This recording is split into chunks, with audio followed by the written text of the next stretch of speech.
אנחנו כבר 7 פעמים בטעם העיר, אנחנו נורא אוהבים את הדבר הזה.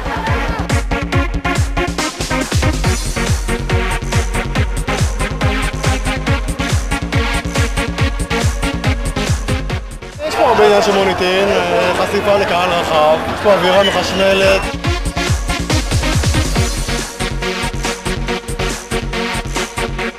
פעם ראשונה שאני משתתף בדבר כזה בעיר הגדולה, תל אביב, זה מאוד משמח אותי.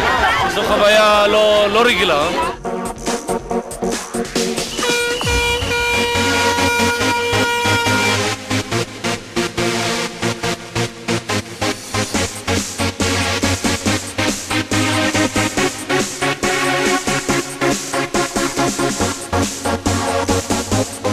מדהים, כמו אמסטרדם. נהנים ומשמינים. חוויה בלתי רגילה.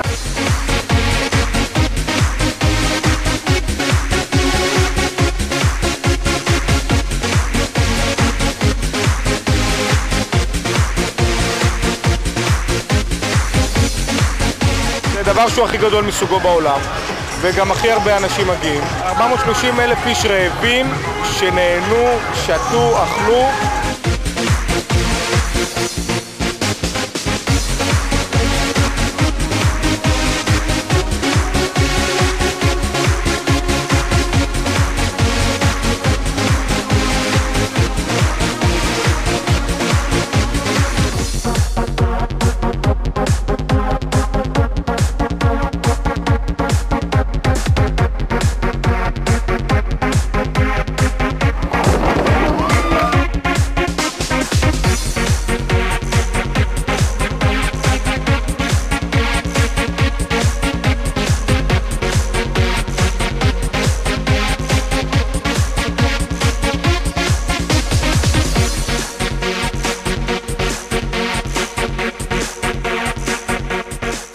מקדמים את הבירות שלנו ועושים כיף ומצב רוח.